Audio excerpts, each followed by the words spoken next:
I'm starting to see people get logged on. I want to thank everyone who's joining us today, and I'm just going to give everybody one more minute to kind of get on here, and then we'll get started.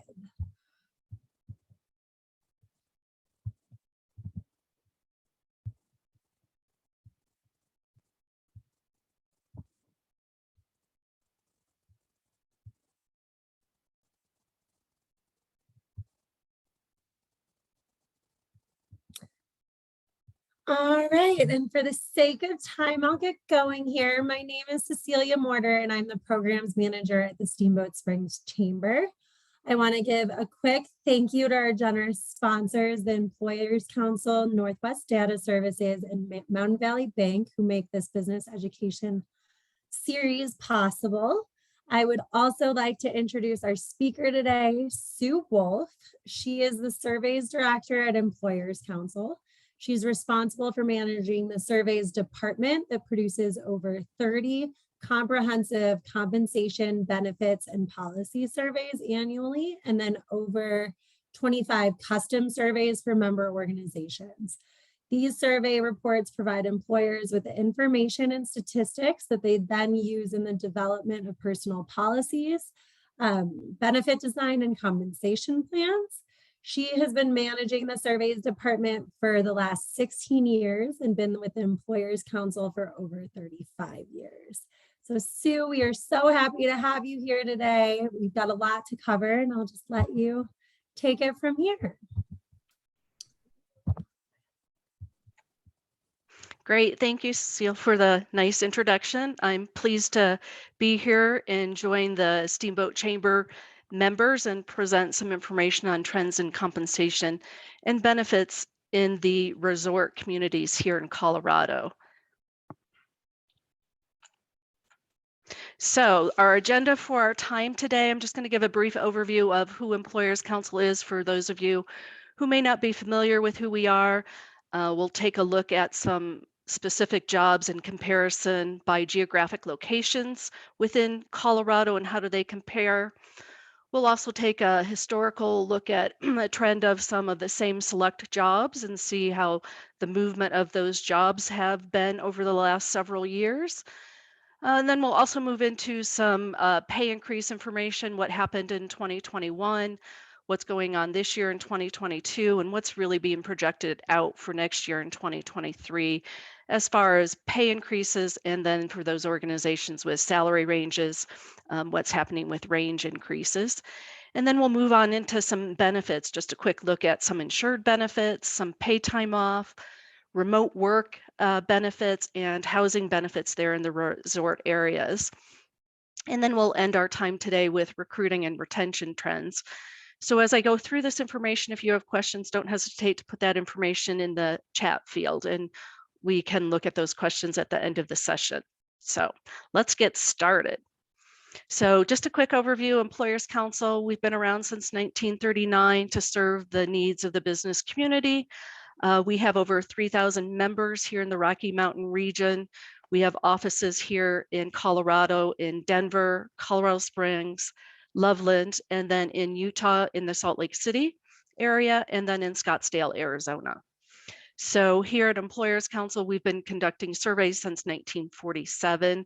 And as the introduction of who I am indicated, we do over 30 different surveys annually for our members here in Colorado, Arizona, Utah, and Wyoming. So we're going to take a quick look and dive into the Employers Council Benchmark Compensation Survey and see what sort of information I can share with you in regards to trends of pay in the Colorado area and in the resort area of Colorado. So just a quick overview of what the survey is. It has data for Arizona, Colorado, Utah, and Wyoming. Those are the 4 states in which we survey, where we have a majority of employers in that allows us to survey them and publish data.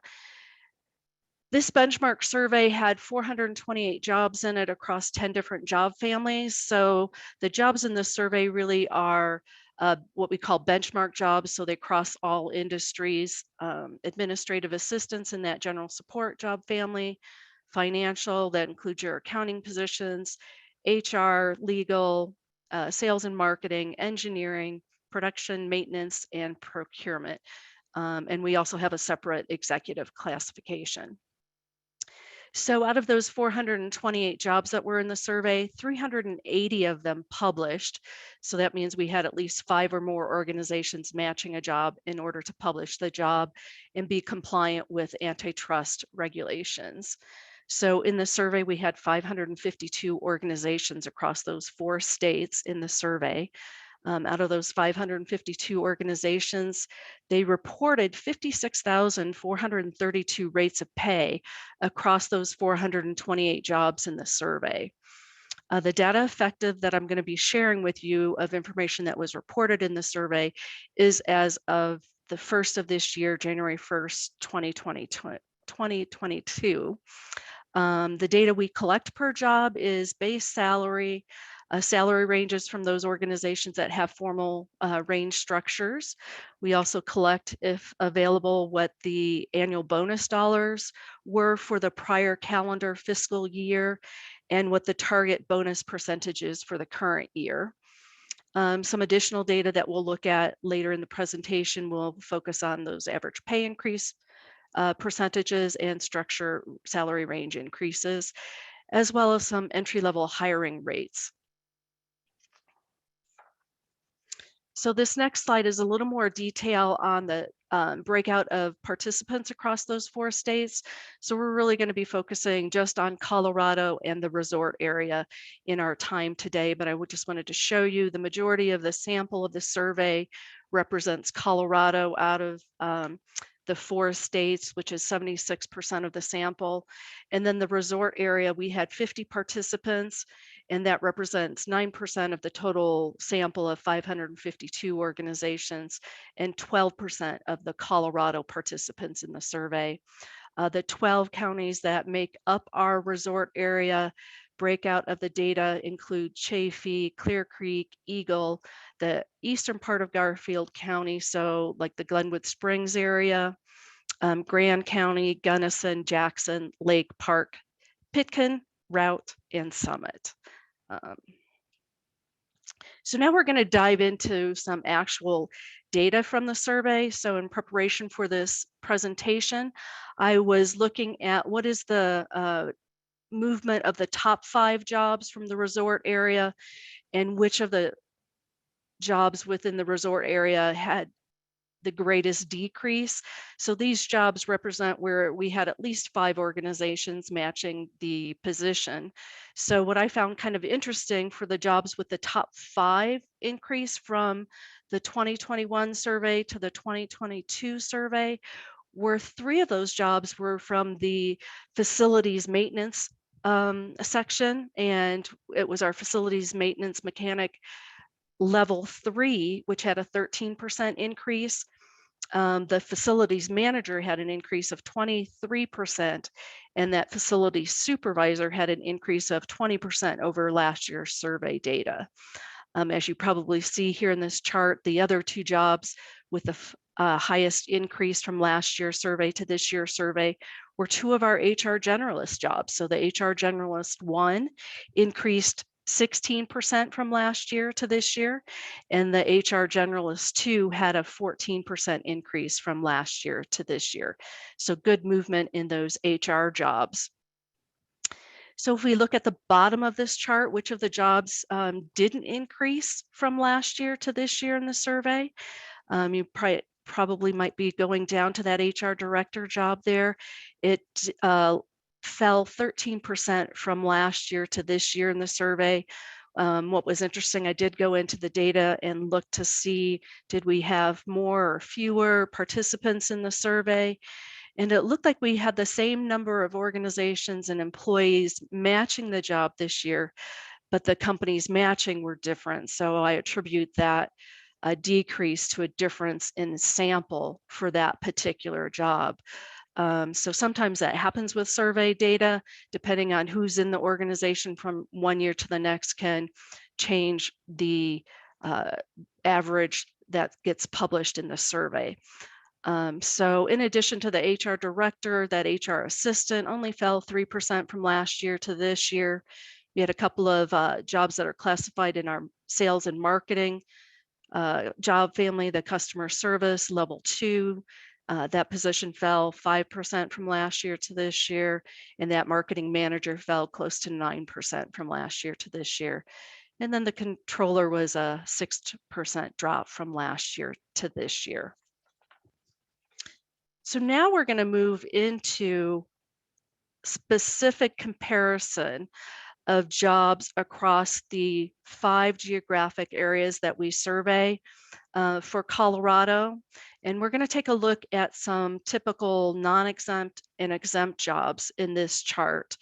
So we saw in that previous chart that the facilities maintenance mechanic 3 had a large increase from last year to this year in the survey. I pulled out the facilities maintenance 2 to look at for this comparison. And for this particular chart, the Northern Colorado area is paying the highest for this particular position. But the resort area is not too far different. It's at $54,475 for the level 2, whereas in the previous chart, the level 3 position was at $68,536.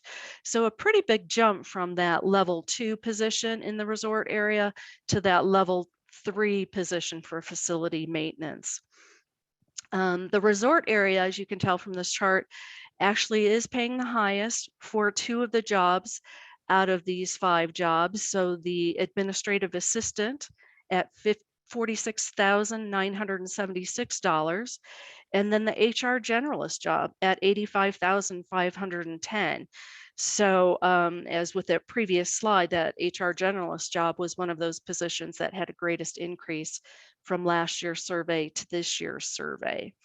What's also I found interesting when looking at the comparison here in geographic areas, there's not a great difference between what the resort area is paying compared to Denver.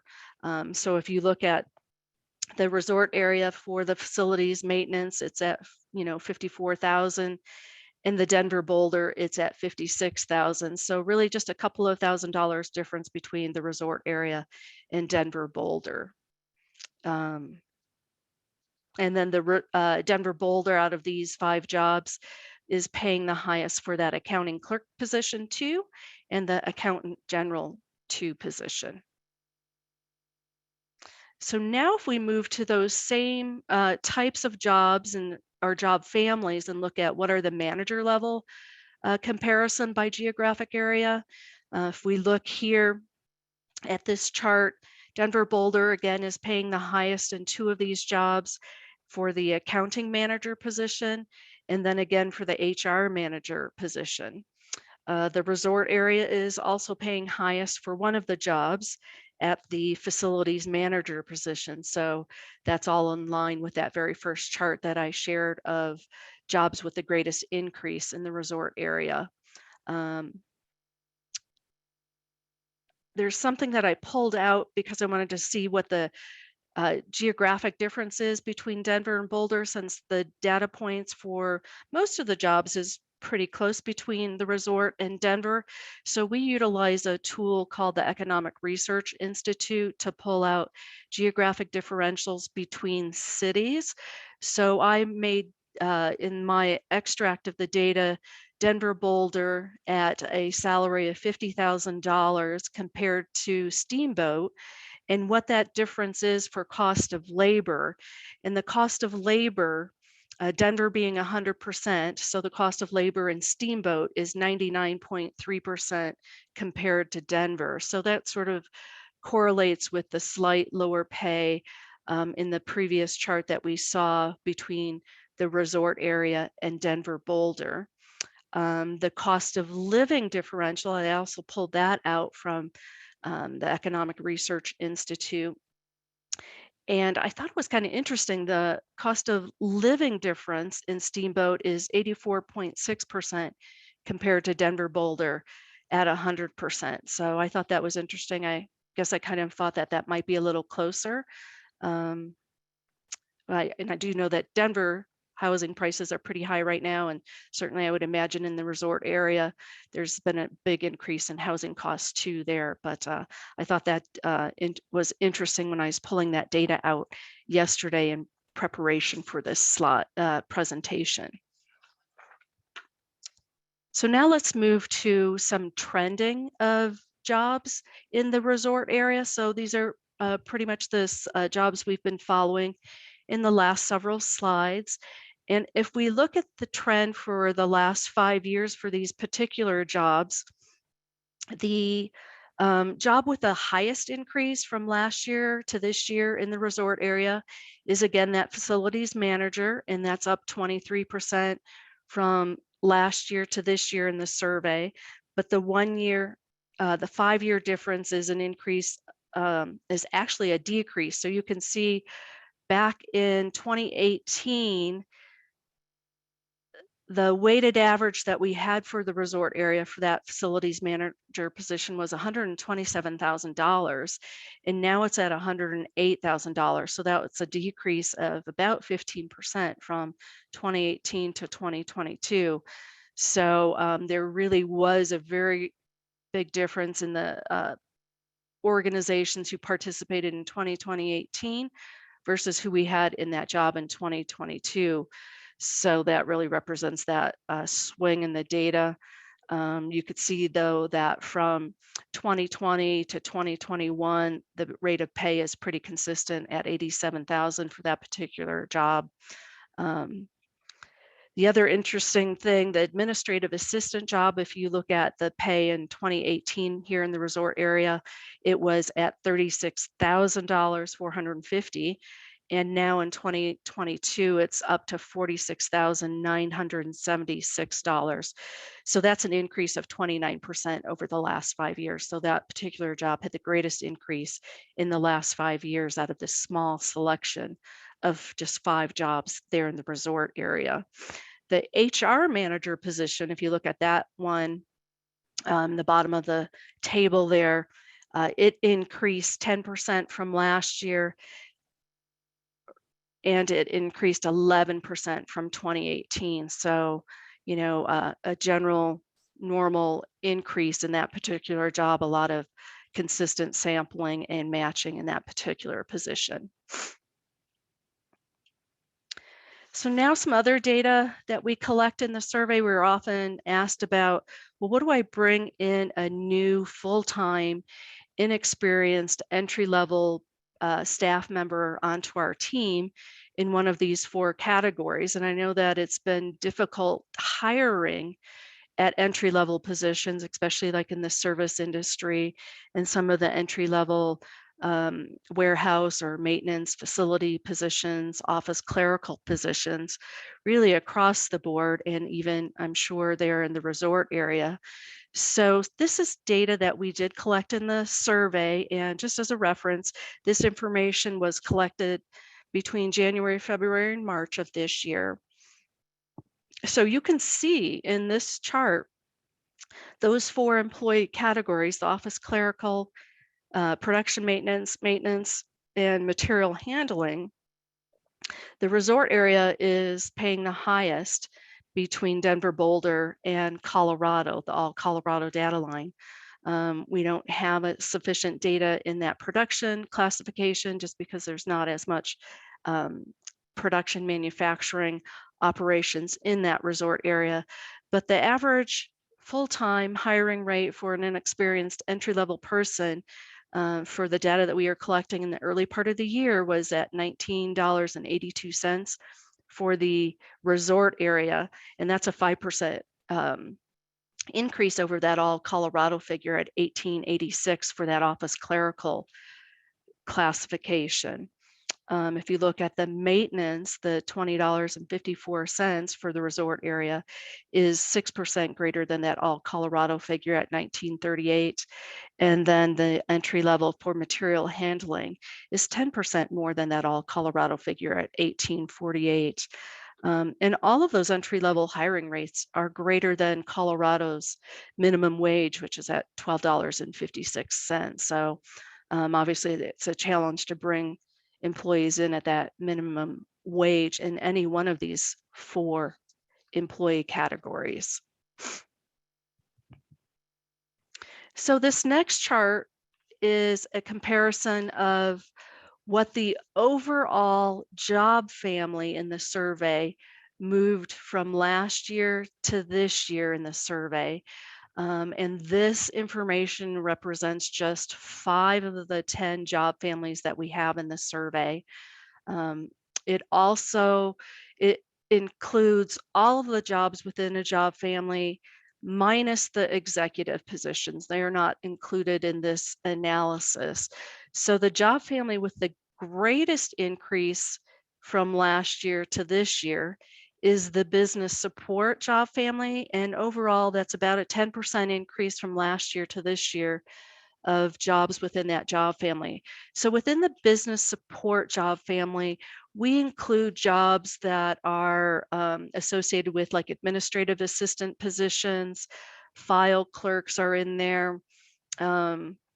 We have some office assistant courier positions in there, desktop operator positions or printer operator positions in there, as well as office supervisors and managers are also included in that business support job family.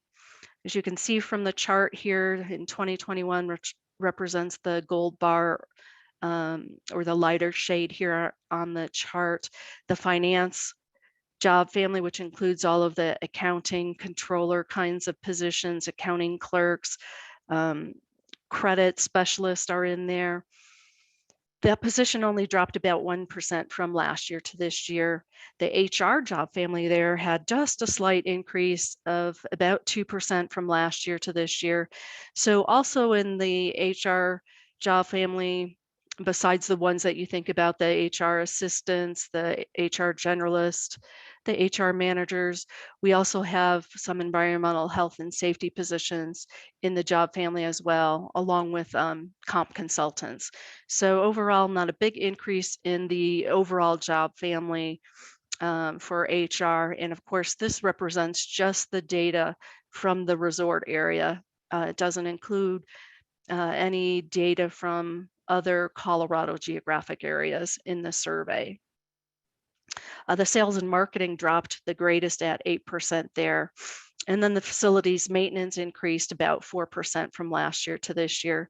So that maintenance facilities position, that's where those 3 facility maintenance jobs that we looked at in the first slide of comp data that I shared with you would be found within this job family. So it makes sense that there was an increase in this job family from last year's survey to this year's survey.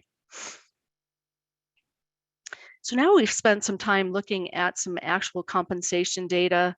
There's a lot of talk about turnover and the Great Resignation over the last year. So I wanted to pull out from the survey, and this is from a different survey. So this is from our HR metrics survey for the last 3 years.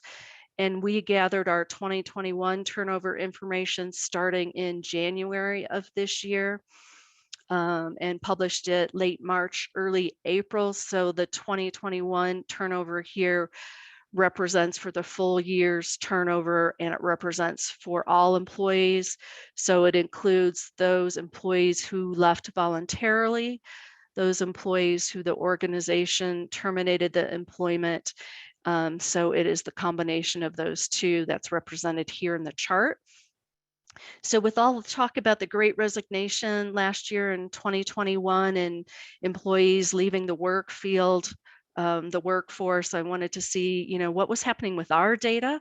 And as you can see from this chart, especially in Colorado Springs and Pueblo, there was a great exodus in employees leaving the organization.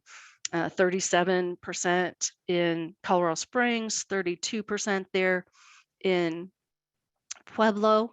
But you look at the resort area, and I thought that was interesting that over the last 3 years for the HR metrics survey, there's just been a slight decrease in turnover from 2019 to 2020 and 2020 to 2021. So it looks like, at least from our survey data here, the Great Resignation wasn't necessarily happening there in the resort area. And I don't know what you might be experienced that this data might not align with your organization. So I'd be interested in chat if that was true or not. Some of the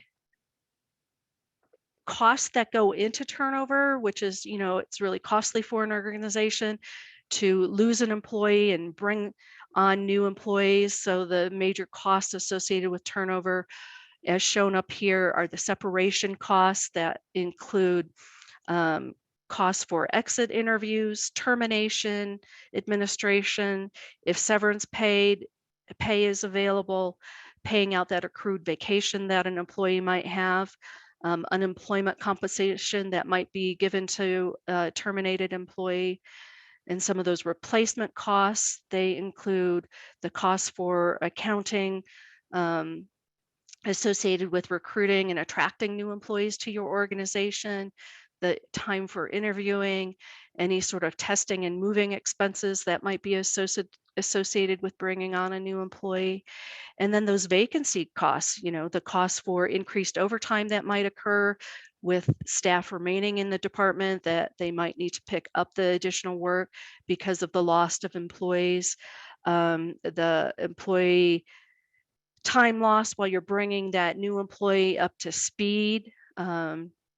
Those are all rolled into those vacancy costs. So if you look at those three areas of costs associated with turnover, it can be up to 1.5 to 2 times the salary of losing an employee.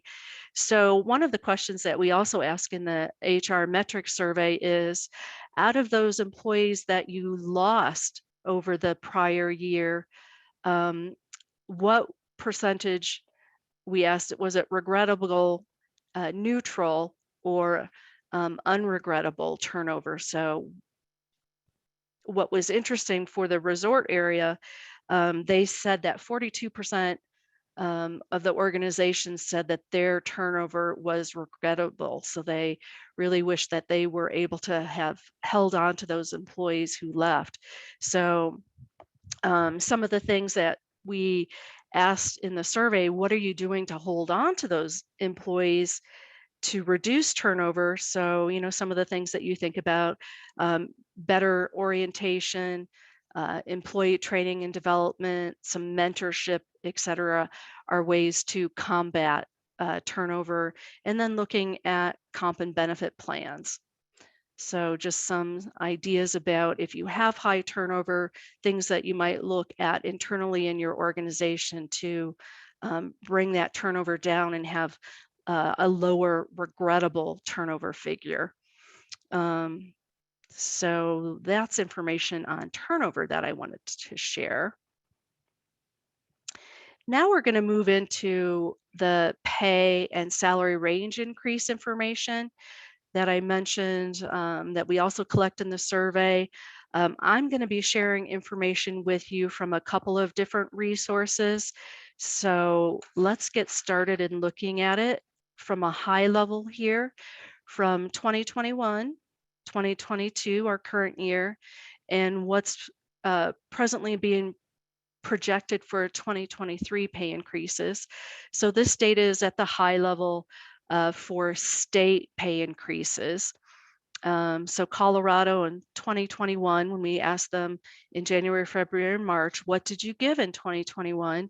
The overall average for the average typical employee was 3.1% in 2021. Currently in 2022, it's jumped to 3.9%. And for 2023, it's fallen off a little bit at 3.3%. And so this is information from our benchmark survey, as I mentioned, that we collected data January, February, and March. We are currently in the process of updating information on 2023 pay increases in our planning packet right now, and we'll be publishing that in mid-September. So we'll see where that Colorado number goes from 3.3 in its current projection for 2023, if it does go up from there.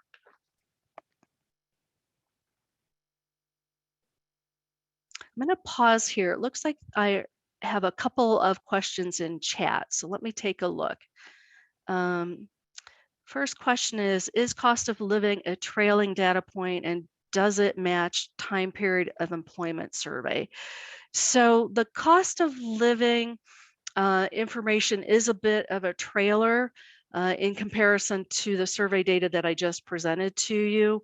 The Bureau of Labor Statistics and the CPI information comes in not current information. Any current information that you might see on the CPI figures is projection information. So right now with the inflation rate, I believe I just saw recently it's at 9%. So it is sort of a trailer to this survey information is more current. The CPI figure is from last year, and I will show a chart comparing pay increases to the CPI figure. The next question is, employees like being able to return to seasonal jobs year after year, but housing is one of the biggest issues. So I do have some information that I'm going to share a little later in the presentation on housing benefits that are offered by resort areas from our miscellaneous benefit survey. So I'll share some information with you about that in regards to different types of employee categories, and seasonal will be one of those employee categories. And it looks like they're very limited housing offered by the resort, limited being employed with the resort when job ends. Yeah, so housing is a challenge for sure in the resort area. So I'll share the information that I have.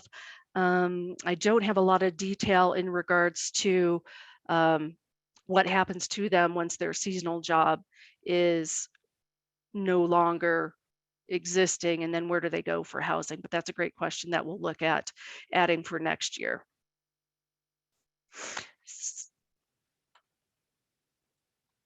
So now I'm going to move into more specificity around those pay increases for 2021, 2022, and 2023. Specifically in Colorado and the geographic breakouts that we have for Colorado. So again, 2021, we asked, what did you do in 2021 with pay increases? So there in the resort area, it was 3.4%. It jumps to 4.3% for 2022, which is the highest here in the sample. And then in 2023, it has dropped to 3.2%.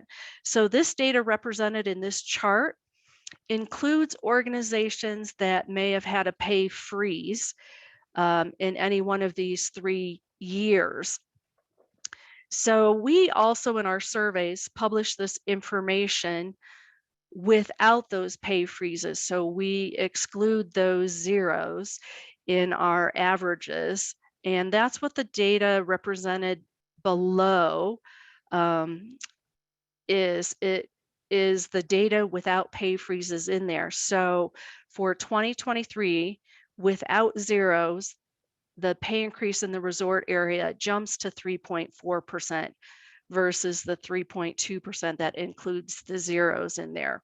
So sometimes organizations, if they know they're given a pay increase, they only want to see that data for other organizations that are giving a pay increase. So that's why we share the information in both ways so organizations can make a decision which increase they want to look at more closely internally based off of who they are and what their industry is and what their ability to pay, et cetera, is.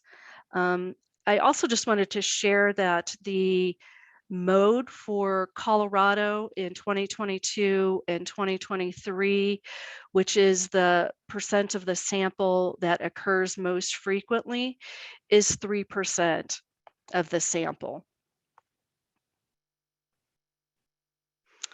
So this next chart shows the salary range movement. So organizations that have a formal compensation plan, what are they moving those set minimums and maximums for their salary grades ranges within their formal compensation plan?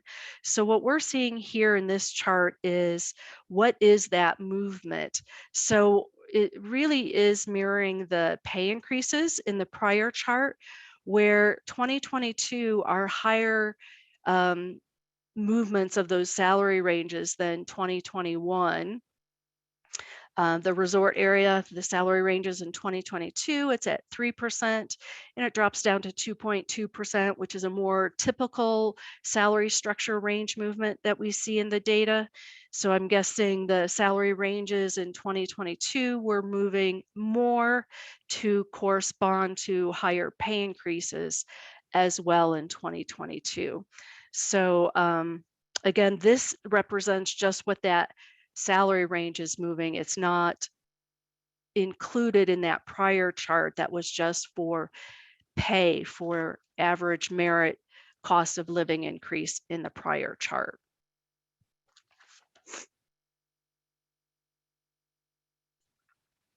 So this chart is a trend in those pay increase movements. So we collect this information in several of our surveys throughout the course of the year. So I was trying to trend it based off the survey data that we collect periodically so we could see the movement of pay increases from one survey to the next. So for Colorado, it's the blue line located in the middle of the chart. That first data point at 2% was from our 2020 planning packet survey, which we published the data in 2020 in September, and we were asking them, asking our members, what are you planning to do for pay increases in 2021? So remember, September of 2020, that was 9 months into COVID, and things began to turn at that point in time from what our data was previously for 2021 pay increase projections in our benchmark compensation survey. They were around 3.3%, so they dropped after 9 months into COVID to 2%. And then this year, when we were collecting our pay increase information in the 2022 benchmark survey, and we asked, what did you actually do in 2021 for pay increases? You can see that it did go up to 3.1%. So in 2021, organizations were struggling to find employees, so slowly beginning to bump the pay increase back up to where it had been for previously the last couple of years.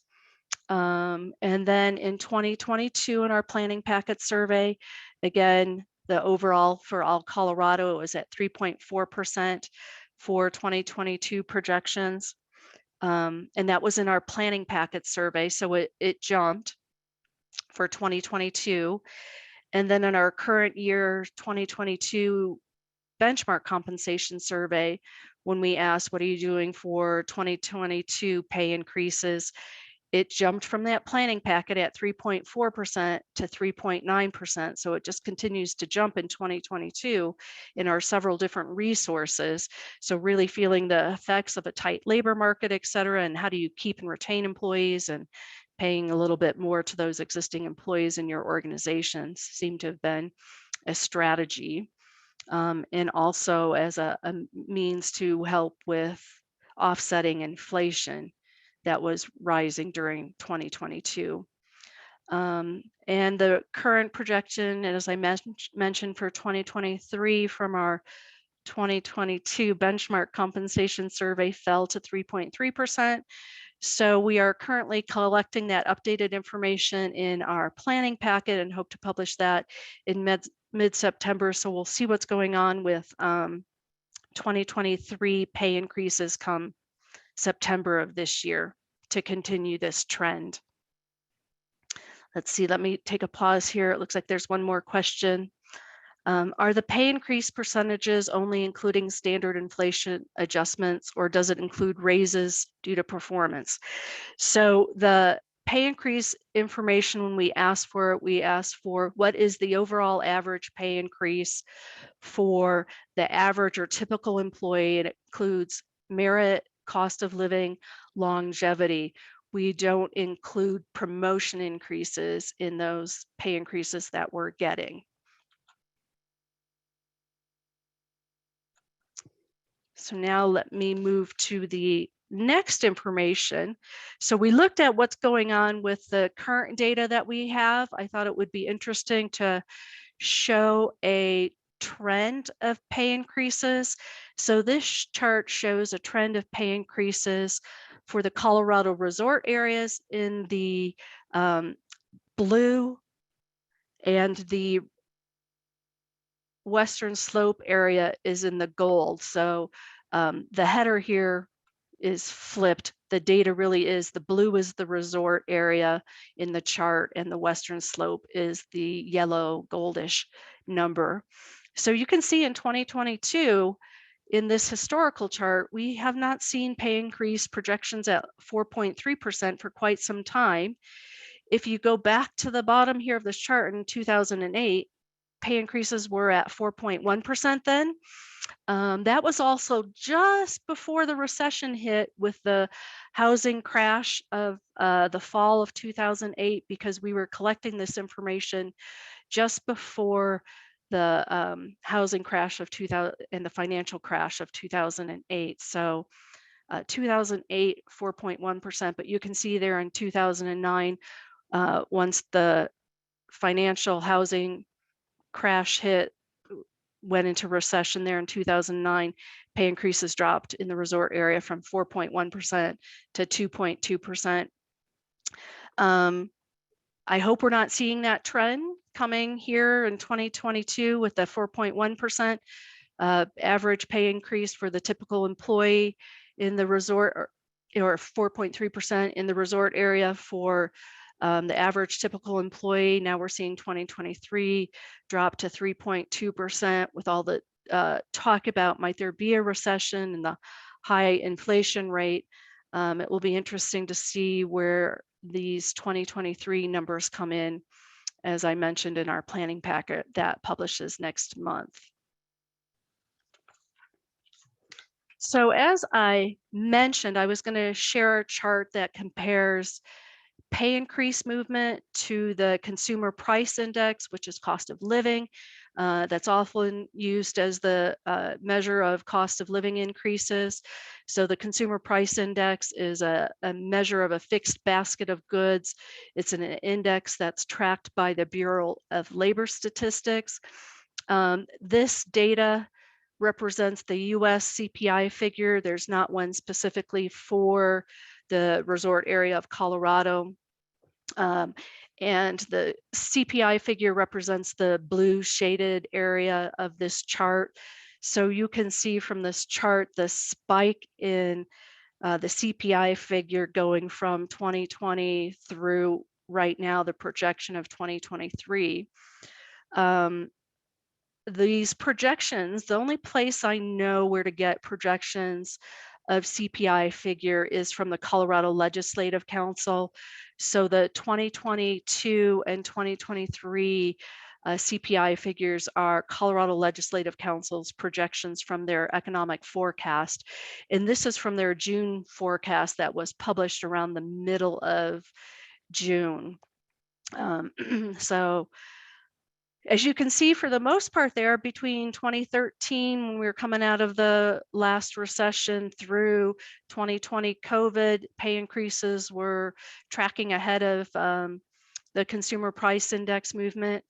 But now that's not the case in the current economic environment that we exist in right now. So pay increases are not keeping pace with current CPI movement. So in response to this, we asked our members what they were doing to try to help employees with the current cost of living increases, and how do you combat that, and what can you do as an organization. And some organizations were giving additional COLA increases to their employees, and it varied from 1 to up to 5%. Other employers were doing some other types of programs and benefits to assist their employees, like providing a gas card, not increasing health insurance premium increases, not passing that on to the employees. Some other things that are like low cost or no cost programs that employers were offering to their employees as a means to combat inflation. flexible work hours, and remote work. So we'll take a look at some of that information later on in the presentation. This is just a quick question that I wanted to share with you.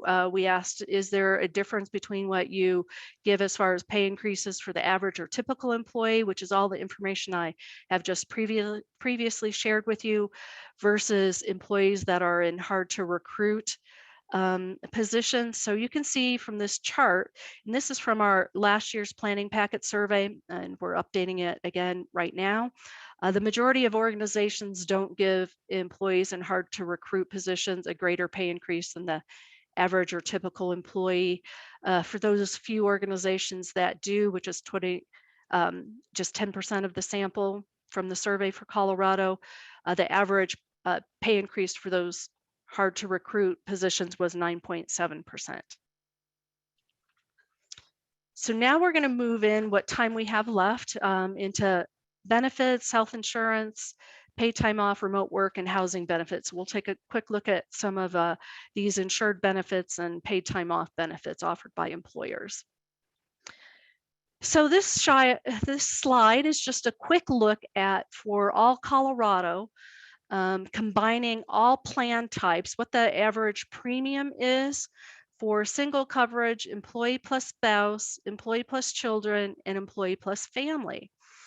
So all plan types would include your POS, your PPOs, your HMOs, and your high deductible plan. So we took all of that information we had and combined it and produced an average of what that premium would be for these different levels of coverage within the plan type.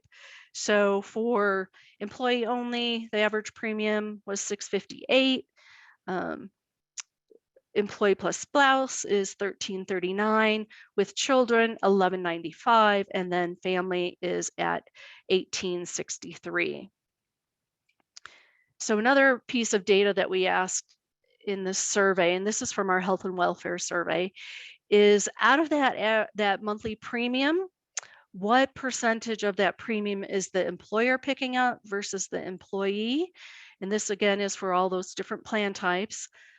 So for employee only coverage, the employer on average is picking up 85% of that premium, and then it slightly goes down based off of these other types of coverage.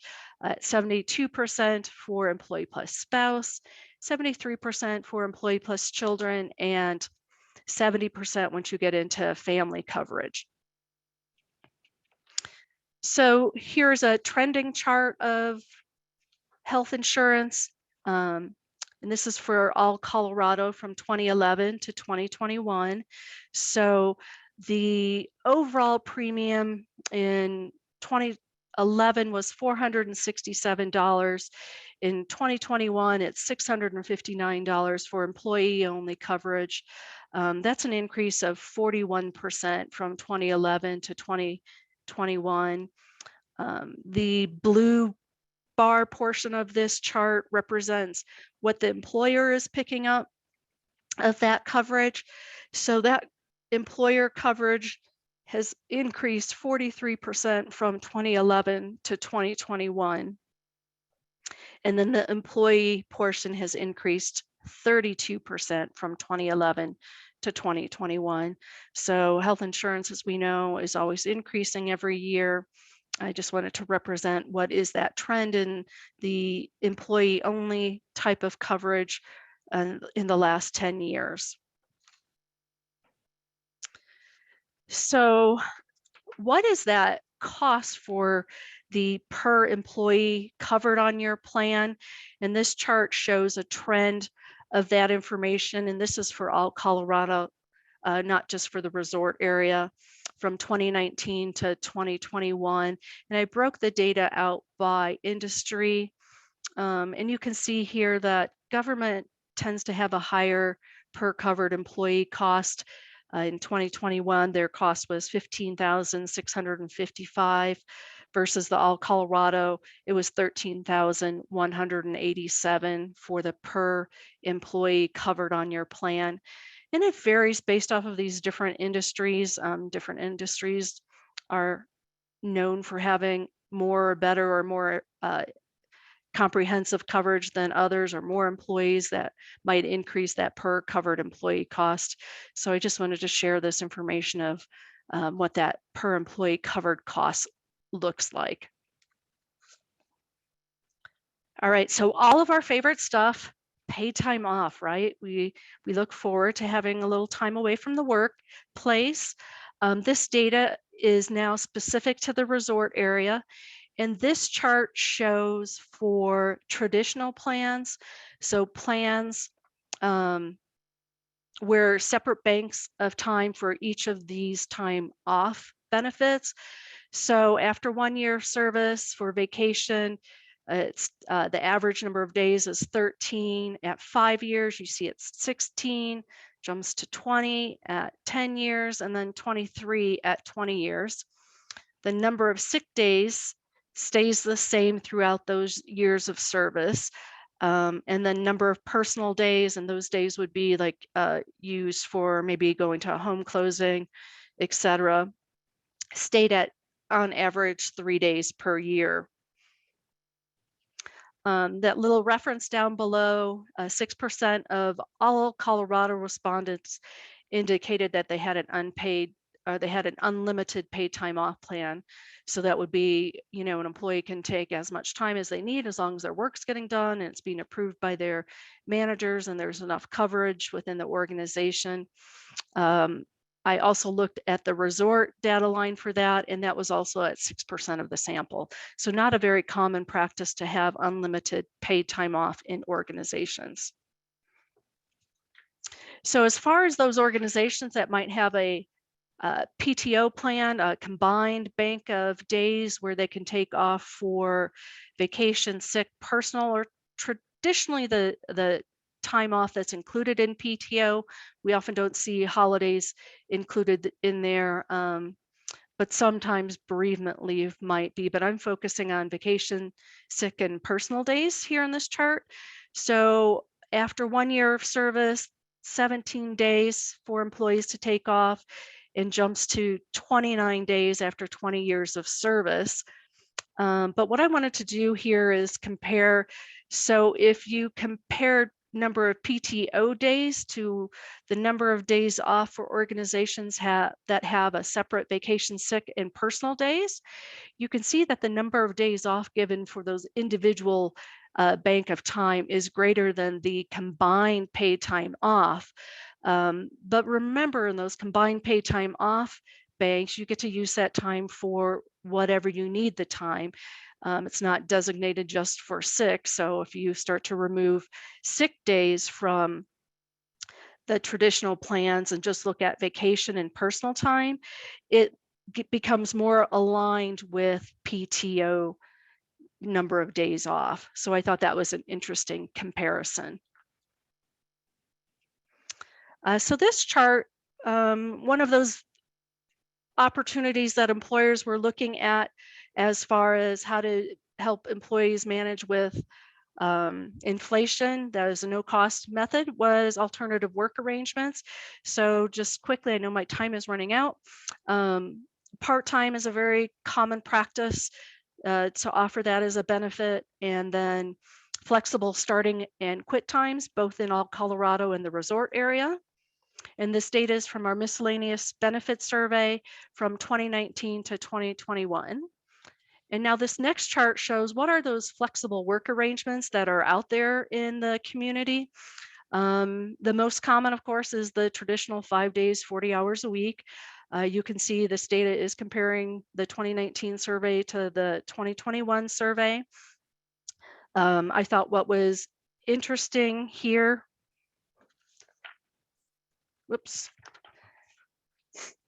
is that the 4 days less than 40 hours, fewer organizations are offering that now. And more organizations are offering the 9 days, 80 hours in 2021. So I don't know if that's a reflection of COVID and more flexibility, assisting with childcare and all of those other challenges that employees face today. This next chart is some information from our planning packet survey where we are asking about what's organizations' long-term approach to remote works since the pandemic and post-pandemic. This data is comparing resort area to all Colorado. As you can tell, the majority of the resort area organizations at 56% indicated that only some staff will work remotely on a regular basis in the post-pandemic world. And then the next highest there at 44% is that few, if any, staff will work remotely on a regular basis post the pandemic. And of course, that has to do with the type of industries in the remote work environment, the types of jobs, especially in the resort area. You've got a lot of service and hospitality jobs. Those really don't lend themselves to remote work, so it's not surprising to see this data.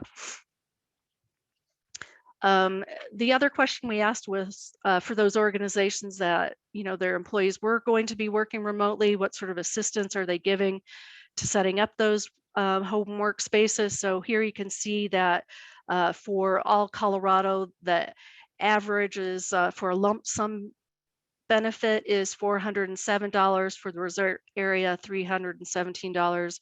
Here's a one-time amount to get your office set up. The majority of organizations aren't providing any sort of funds to help employees get set up.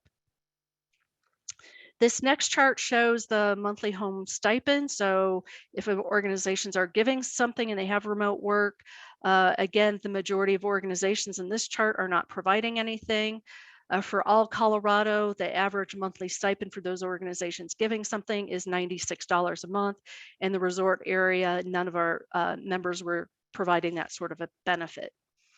As far as housing benefits, some of you were asking about that. Let's take a quick look at this. And this compares our 3 years of historical data from the miscellaneous benefit surveys for the resort area on housing benefit. Majority of organizations aren't providing any assistance with housing. Those that subsidize housing, the average is $300 a month in our most recent edition of the survey. A subsidized down payment is at $50,000, which is up from the 2019 survey. Mortgage loan assistance, that's also up at 20%.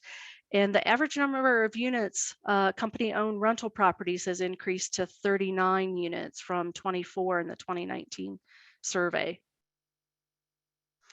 This next chart shows what type of employees are eligible. So for the most part, and we allowed organizations to choose multiple of the full-time, year-round, and seasonal.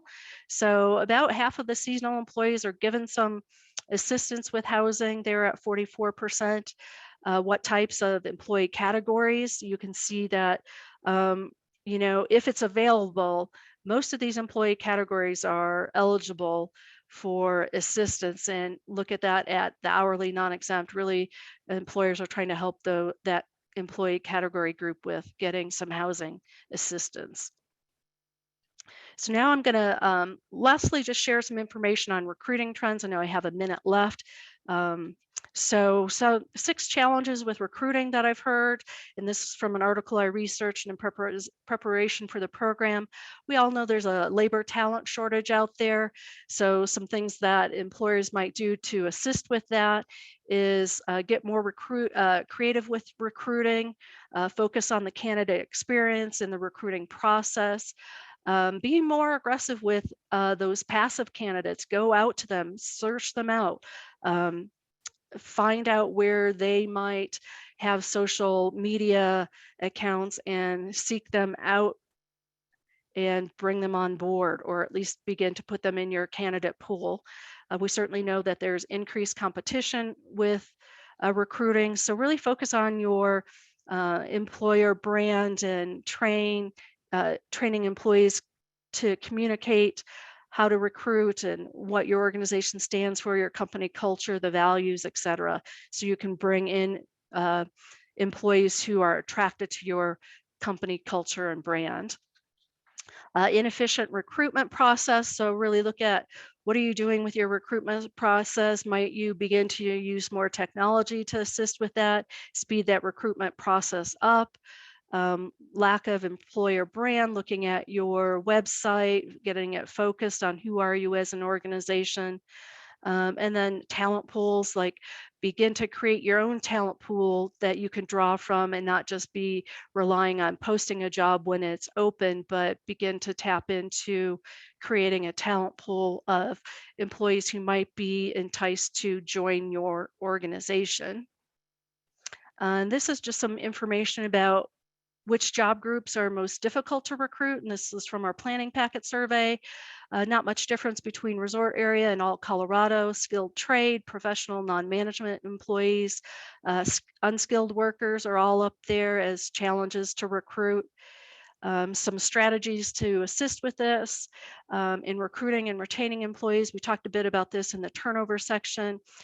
Focus on existing staff where job recruitment is difficult. Focus on providing existing staff with additional training opportunity, because of course it's easier to keep somebody in the organization who you value than to go out and try to recruit somebody new and bring them up to speed on the job. Organizations that are able to adjust or increase their base pay or their benefit packages. And for those organizations that have remote jobs, beginning to look at recruiting outside of your local region. There might be opportunities to do that. Offering some bonus information or bonus assistance for sign-on bonuses, retention stay bonuses, spot bonuses. There's some data there that's also being a strategy that's being utilized by organizations. And then just lastly, a quick slide of some other creative ways to do recruiting is, using video in your hiring process. Probably many of you are doing that since COVID. Recruiting on niche job boards, websites where prospective candidates spend time, implement a mobile-friendly application process. Assistance with paying back college loans might be something attractive in your recruiting process. Connecting with alumni for rehires and referrals, actively recruiting passive candidates. We talked about that as one of the challenges to overcome. So those are just a few recruiting ideas to share with you. So I want to thank you for your time. I know I've come up to the end. I hope that I've shared some information to help assist you in these challenging times of trying to pay and look at your benefit packages and recruitment and turnover rates. So my contact information is here. If you have any questions, don't hesitate to reach out to me. I appreciate your time and the opportunity to share information with this group. So I'm going to turn it over to you, Cecile. Thank you, Sue. We have a couple of questions, and there's still some people on here if you have time to answer them. Sure. Are the pay increase percentages only including standard inflation adjustments, or does it also include raises due to performance? Promotional increases are not included. When we ask the question, we say provide the average pay increase for your average or typical employee for merit, longevity, and cost of living. But promotion would not be part of that. Okay, perfect. Thank you. And then if company culture could focus a little extra on encouraging upskilling by giving them time or reimbursements for training and education, the company would benefit from promotions and retention. Make a company look good when employees know they can move up to better paid positions. Workforce centers have grants for training, education, so please refer those with the promotion potential to the Colorado Workforce Center. So more of a comment there. Thank you, Anna. Well, and that does piggyback with that last slide, that focusing on existing staff, providing training and education is what employees also value too. So it does help the employer to grow your employees from within if you can, if you have internal talent that has the skill set and potential to grow into new jobs. Yeah. We're working with someone else from the Employers Council in October, I believe, on a retention and engagement piece of this Creating a Culture of Retention series. So keep an eye out for that, guys. Sue, I want to thank you so much for all the great information. It's been super helpful. For everybody still on, I will send out Sue's presentation along with the recording this afternoon, and she's kindly provided her information. I can put that in the email too. If you have follow-up questions, We have a few events coming up, so if you have a minute, just give me a little bit of time. We have our industry advocacy group meetings coming up on August 10th and 11th. These bring together member businesses by industry, a city council member, a county commissioner, and the chamber and chamber board to talk about current business challenges, policy, regulation, and ordinance impacts, and potential solutions. This truly does drive what the chamber does and works on in our community. So we would love your input. Our annual Navigator Awards are coming up at Snowball on August 24th to recognize exemplary businesses and business leaders in the community. And then on August 31st, we'll have our final employment law update with Tina Harkness from the Employers Council. So if you have any questions about that you want to send into that in advance, just send them to my email. Thanks again to our amazing sponsors, the Employers Council, Northwest Data Services, and Mountain Valley Bank for making this series possible. And I hope to see all of you guys at our upcoming events and that you have a great rest of your day. Thank you all for being here. Bye.